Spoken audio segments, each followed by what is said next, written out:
we're here. It's Friday night, and we're ready to watch Stranger Things. Yep, Ken just got home from work. He's showered.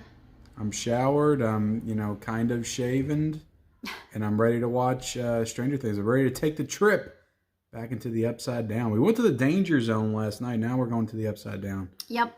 It's a wild weekend. Yep. It's a big weekend. We got some snacks. I have some watermelon.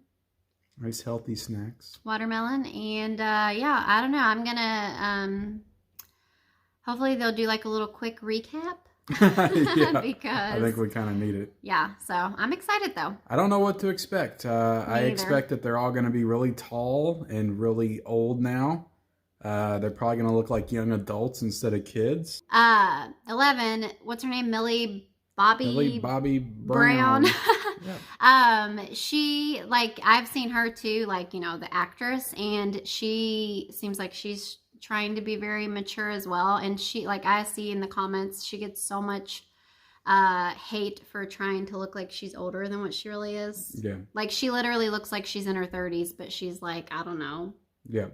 I think she's under 18, so. I think so. But anyway. Look, we got to get started. I know, but Stranger Things is moving across the screen. You know how Netflix does? Yeah. It's waiting for us. It's calling us. Our date with the Demogorgons is here. Yeah, let's go. Let's do it. All right. Are you ready for our trip into the Upside Down? I'm ready. Woo! All right. So we just got done watching episode 1. So episode 1. We're going to give our quick thoughts, and then we're probably going to get into some spoiler territory. But just quick thoughts, without spoiling anything. What did you think of the first episode of Stranger Things Season 4? So, yeah, I thought it was a great first episode. Yeah.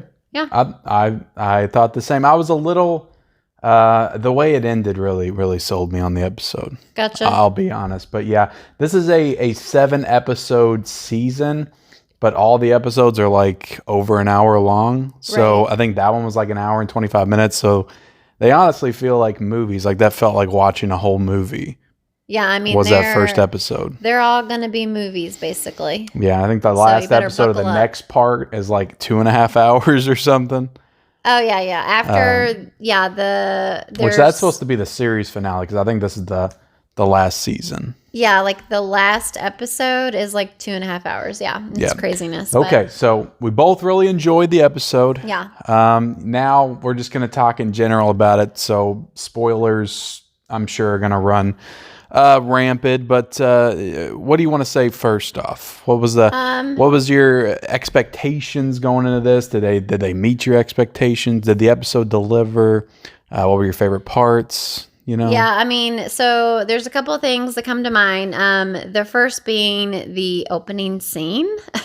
Oh yes, which they had to put a disclaimer on there. Yeah, which I thought was crazy. I mean, they did that quickly. Like, I guess, Netflix can just pop that in there. But yeah, I mean, it's streaming, so they just have that inserted in. Yeah, they basically gave like a disclaimer or warning just because of the shooting in Texas. And so I can totally see why, because, there's this whole scene where they're at the laboratory. It's set in 1979. They take you back. You got Matthew Modine's character, which I don't think he's been in it as much since the first season, but he was like 11's kind of basically like father figure before Hopper in the facility. Yeah. In the laboratory where they were testing the mutant kids. Yeah, but basically like one of the kids with powers, well, hold on.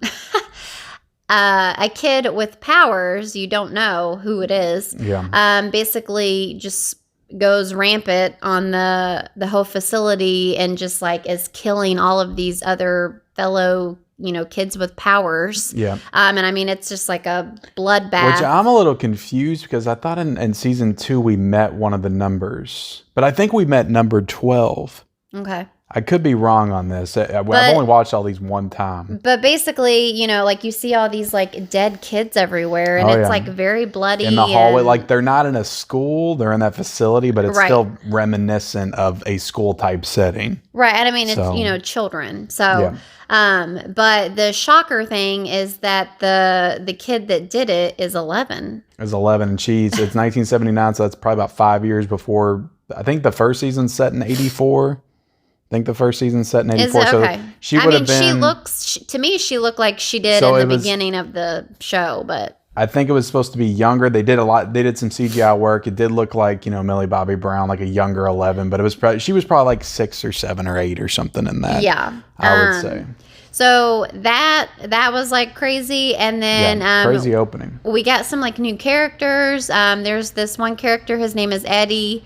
Yep. And like at first he was like I mean, he still is. He's kind of like over the top and like I don't know, how would you describe him? Like, to me, he just seems kind of like he's over a weird the top. like mix of like nerd and like And punk punk. rock metal dude hair band type, but he's playing D&D. Like he runs the Hellfire, Yeah. D&D And it's like club with you're with, unsure if he's like a jerk or if he's nice and yeah, like seems like a mixture of both, maybe. yeah.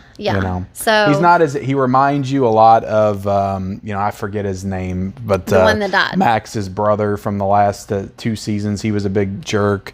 So he kind of reminds you of that character. So when you first see him, it's like, oh, he's going to be the jerk of this season, but I don't really think he's set up to be that. Yeah.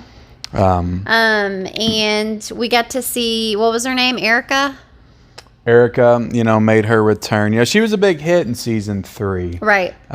She went on the adventure. So it was with, nice to see her again. with Steve and Dustin. It all started coming back to me as I was watching this episode. Just some of the stuff that happened in previous seasons. But this was a good it started with that scene, and then it kind of just brought us back into this world and introduced us to all the characters. Like, you get to meet everybody again. Yeah, it did a really good job, reintroducing setting up where everybody is. Yeah. You got Joyce and Will and 11. They're over in California. Yeah.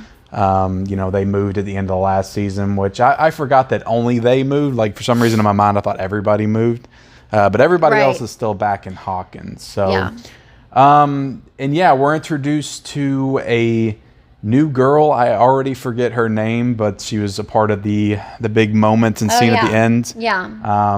But we're introduced to her, and she is basically susceptible to Chrissy. Yeah. Chrissy. So she's like a cheerleader, like preppy girl, basically. Yeah. We don't really get a lot of the Stranger Things, sci-fi horror stuff until the very end. Like, you get that in the beginning and then the end. Most of the show is just, introducing you back to the characters, which is honestly the strength of the show, and all the characters and their interactions and chemistry with each other. But she's kind of, basically you find out that she's having those she's having these visions of the Upside Down. She's connected to the Upside Down. She's having these visions. But she's like it. I mean, I don't know if this was a part of it before, but like she's seeing things that have to do with her, like her life too. Yeah, her life. Like, apparently she has a complex with her mom, and we've never met this character, right?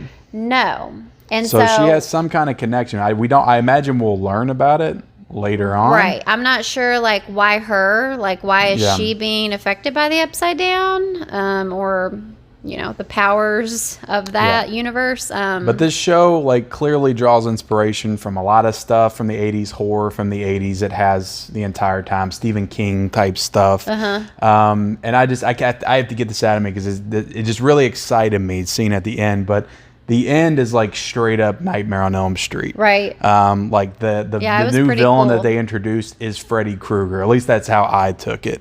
Because she basically, like, she's not like asleep, but she's like, I don't know what you would call, like, sleepwalking or sleep standing. Like, she's in a comatose state. She's like dreaming. Her like eyes are like open and they're like moving around. Yeah. So in the dream, like, she sees her mom, who's turns around, is all like demonish, which kind of reminded me of like Night of the Demons or Evil Dead or something. Her dad's got himself all like stitched up, which kind of reminded me of his eyes are stitched closed and his mouth and are then stitched like closed. she just slowly sees the figure come down the steps, and it's a shadowy figure, and it just reminded me of like Freddy when he first reveals himself in Nightmare on Elm Street. And he basically is like, it's time for me to end your suffering. Yeah, but then at the same time you have, what would you say his name was? Eddie. He's trying to wake her up because she's dreaming. He can't get her up. And again, it reminds me of Nightmare on Elm Street when that first kill in the movie where he's trying to wake her up, and she had basically went to him because she wanted some drugs, I think, to help with her hallucinations or visions or whatever, nightmares. And so he gets to witness. Yeah, so she's clearly been having this problem, which is just like Nightmare on Elm Street, they're all dreaming. They all see Freddy Krueger. So I don't know what this connection is. I think we got to see it, like, was it twice? Yeah. 2 times where she was like seeing the visions or whatever. And I mean, all of those were done, like, I feel like they were done really well. And oh yeah, it's scary. Yeah, I thought it was pretty creepy. Yeah, it was very creepy. I love, like, the whole 80s, like the feel, like all the outfits, all the just the set, everything is just so 80s and like cohesive and really get you in there. Just to finish that scene, so he lifts her up in the air and snaps her ankles and her arms and breaks her bones, and like their eyes like went in. Right. So she's dead. Like, and of course, Eddie, crushes her skull. He's not seeing, He's only seeing what's being done to her, and he doesn't know how. Again, Nightmare on Elm Street, he's lifting the girl on the ceiling and slashing her, and all I can see is the slashes. So I don't know if they're setting this new villain up to be like the Freddy Krueger of this show. Like, I'm all for this. Like, I'm all in. So really? I don't know like how much he's gonna, but from what I hear, like, he's the main villain of the story. But I think it's really cool how they set it up. So I don't know if they're gonna capitalize on that and the rest of the show is gonna be like that, but if it is, and he's like picking people off and like their dreams and stuff, that's awesome. Is he gonna be like targeting like these teenagers that have these like internal and I mean, obviously struggles, it's going to have a connection to the Upside Down and all that. So I'm sure we're going to see Demogorgons and the whole Stranger Things crew will show up eventually. Monster crew will show up eventually. But yeah, it was that made me very excited. If we didn't get that at the end, I would have thought this was a pretty good opening opening episode. But just the fact that we got that introduction of this new villain. So what would you give this episode? Again, the ending, I don't want that to overpower my final score, but I'd give it a 4.5 out of 5. I'm not going to go 5 out of 5, but I go 4.5 out of 5. Yeah. For the first episode. So, yeah. I mean, I think that's probably what I give it. Pretty fair. Yeah. Okay. Well, look, we got 6 more episodes to watch. I don't know how we're going to do this. We might do it episode by episode. We might binge this whole thing and then maybe do a live stream or something. I don't know. I think we got to do it episode by episode. Yeah, we'll do it episode right here on the couch. Why not? Yeah, because I mean, I don't think we're going to be watching multiple on one day. As long as they are. If we get into it, we might stay up till the wee hours of the night. Who knows? Because you're working this weekend and it ain't happening. So yeah, but yeah, appreciate you guys watching our episode 1 reaction of Stranger Things. I know you're probably watching the show as well. Who isn't? I mean, it's on Netflix. Everybody can watch this season. But if you have any comments on the first episode, what'd you think? Don't comment on any other episodes. We don't want to be spoiled. So just comment on your thoughts on the first episode. If you're binging it and you know stuff, don't tell us. Yeah, comment your thoughts on the first episode. Like this video. Subscribe to our channel. If this is your first time discovering us. We do TV and movie reviews. We got a review for Top Gun up on the channel. You guys can check out and turn on those bell notifications. And we'll see you next time. Bye.